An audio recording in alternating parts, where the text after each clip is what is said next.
Sejam bem-vindos a mais um vídeo. Hoje vou comentar sobre as águas existentes no firmamento.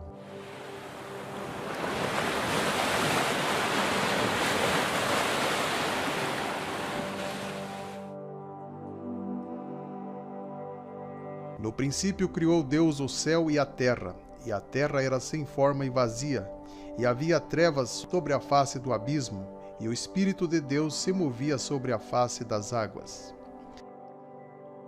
Segundo a cosmologia bíblica, refletida no primeiro capítulo do livro de Gênesis, Deus criou a terra inicialmente sem forma e vazia, imersa nas águas primordiais do abismo. A seguir, ele criou a abóbada do firmamento para separar as águas, dando espaço para a atmosfera, o que lhe permitiu então separar as águas abaixo do firmamento, corpos d'água, da parte seca, solo, criando os acidentes geográficos e dando forma à terra. E finalmente criou seres vivos para habitá-la, de maneira que ela deixou de estar vazia. Firmamento é o nome para a abóbada celeste, geralmente usada no contexto das religiões baseadas nas escrituras hebraicas, judaísmo, cristianismo. O termo vem do latim clássico firmamentum, usado na Vulgata, que significa suporte. O termo original hebraico designa uma placa rígida, ampla e sólida, possuindo uma certa espessura. Se fôssemos explicar o texto segundo o modelo do globo giratório, ficaria assim: no globo, o céu ou a abóbada não existe. Não tem como colocar uma abóbada num globo girando a 1.666 km por hora e ainda circulando em volta do Sol. Grossas nuvens o encobrem, de modo que não pode ver. Ele passeia pela abóbada do céu. No modelo globo, tudo se formou de uma explosão que gerou uma bola maluca giratória, que por acaso surgiu vida e evoluiu passando de seres marinhos, chegando em macacos até o ser humano. Tudo por acaso. Enquanto na Bíblia a Terra já existia antes do Sol, da Lua e das estrelas, a ciência diz que a formação do planeta Terra ocorreu logo após o início da formação do Sistema Solar. Primeiro veio o Sol, depois a Terra. A Terra, que formou cerca de 5 bilhões de anos atrás, era uma bola incandescente que foi se resfriando com o passar do tempo. Perceberam que a explicação científica inverte a ordem da criação? A Lua só surgiu milhões de anos depois do Sol. Segundo o heliocentrismo, foi assim que se formou a Lua. A Lua pode ter se formado cerca de 30 a 200 milhões de anos depois do nascimento do Sistema Solar. A hipótese mais aceita para a formação da Lua é a do Big Splash, ou Grande Impacto. De acordo com ela, logo após a formação do Sistema Solar, um planeta do tamanho de Marte, chamado Theia, se chocou de lado com a Terra, jogando ao espaço bilhões de toneladas de rochas e outros materiais que se glutinaram e deram origem ao satélite. Não tem como explicar a narrativa bíblica usando o modelo globo apresentado pelo heliocentrismo, por isso vou usar o modelo da Terra plana, que é mais simples e fácil de entender. E disse Deus: haja uma expansão no meio das águas, e haja separação entre águas e águas. Para separar águas acima do firmamento, foi necessário Deus criar uma abóbada cobrindo a terra. E fez Deus a expansão, e fez separação entre as águas que estavam debaixo da expansão e as águas que estavam sobre a expansão. E chamou Deus a expansão céus, e foi a tarde e a manhã o dia segundo. E disse Deus: ajunte-se as águas debaixo dos céus, num lugar, e apareça a porção seca. E chamou Deus a porção seca terra, e ao ajuntamento das águas chamou mares. E viu Deus que era bom. Eles voluntariamente ignoram isso, que pela palavra de Deus já desde a antiguidade existiram os céus e a terra, que foi tirado da água e no meio da água subsiste, pelas quais coisas pereceu o mundo de então, coberto com as águas do dilúvio. A terra foi tirada da água e no meio da água subsiste. No princípio só havia águas. A Bíblia não cita Deus criando as águas. Elas já existiam antes de tudo.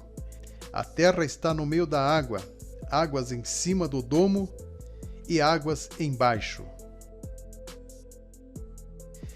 Sei que muitos não acreditam na existência de águas no céu. Eu ouvi alguns cristãos dizerem que as águas no firmamento são as nuvens. Mas será mesmo? As águas estão acima da expansão. E onde fica a expansão? E chamou Deus a expansão céus. A expansão é o céu. Águas no universo. Que há muita água no firmamento, isso a ciência comprova. O maior e mais distante reservatório de água do universo tem o equivalente a 144 trilhões de vezes a quantidade de água de todos os oceanos que existem na Terra. Embora a NASA esconde de nós muitas coisas, eu fiquei surpreso quando vi no site da NASA isso aqui. Mundos oceânicos, água no sistema solar e além. Vejam quanta água no espaço. Eles sabem que existem águas no firmamento.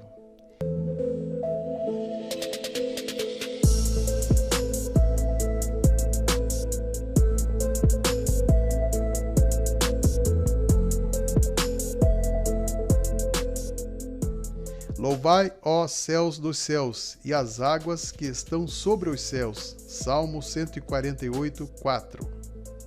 Existe mais água que terra. Cerca de 71% da superfície da Terra é coberto por água em estado líquido. O céu, assim, é descrito como uma gigantesca cúpula luminosa, uma cúpula acima da qual se agita o oceano celestial, cujo fluxo de água, regulado por grandes obturadores, pode disseminar sobre a Terra a chuva ou o dilúvio devastador. Via Láctea e o dilúvio. Vejam um trecho desse vídeo do canal Flatland. Os antigos dizem que surgiu uma rachadura na cúpula. Essa fenda esbranquiçada no céu noturno é observável e ficou conhecida como Via Láctea. Nebulosas são manchas nessa antiga rachadura na cúpula da Terra. Mitos chamam essa região celeste de Rio das Águas Primordiais. Quando você olha a Via Láctea, parece mesmo uma rachadura no domo. Agora prepare-se para o que vou te dizer. Será que essa rachadura não tem a ver com o dilúvio? Quando as janelas do céu se abriram e derramaram águas sobre a terra? No dilúvio abriram-se as janelas do céu, no ano 600 da vida de Noé. No mês segundo, aos 17 dias do mês, naquele mesmo dia se romperam todas as fontes do grande abismo, e as janelas dos céus se abriram. No globo você não vê confins da terra e nem limites dos oceanos. O que significa confins? Vamos ver no dicionário. Confins é o substantivo masculino plural que significa o limite ou extremidade de uma localização física, como um país ou cidade. Os confins de um local também podem remeter para a fronteira, o lugar onde termina um local e começa outro. Em sentido figurado, a palavra confins pode indicar um lugar muito distante. A Terra plana é cercada por uma camada intensa de gelo. Assista ao vídeo anterior que postei sobre a Antártida. Os confins da Terra só podem ser na Antártida. Foi lá onde exploradores registraram que há uma grande barreira, como uma espécie de iceberg intransponível. Depois de 27 anos de expedição, a Antártida foi fechada para exploração independentes em 1959. Não pense você que qualquer um pode viajar para a Antártida sem autorização. É muito difícil. A Antártida não é livre para você se aproximar e explorar o local.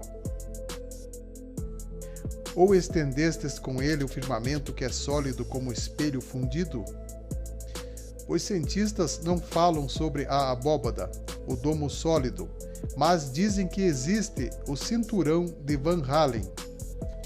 Batizado de cinturão de Van Allen, o que se sabe sobre esse sistema é que ele se encontra a milhares de quilômetros da superfície do planeta e que é nele que ocorrem as auroras austrais e boreais.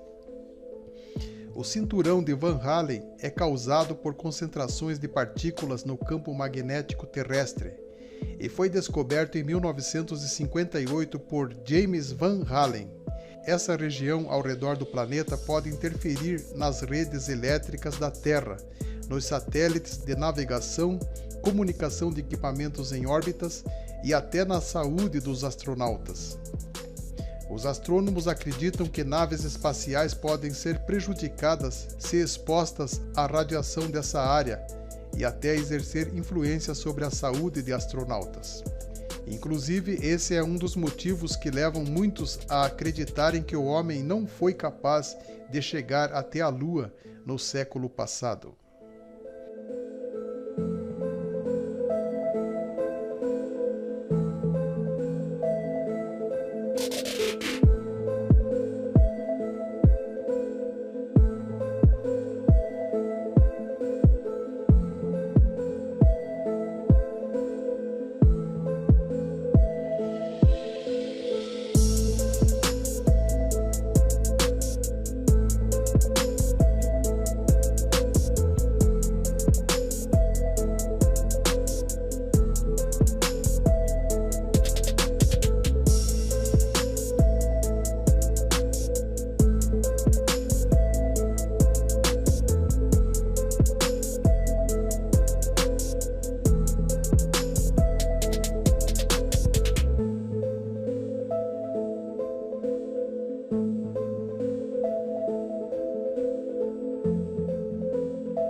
Bom, por hoje é só.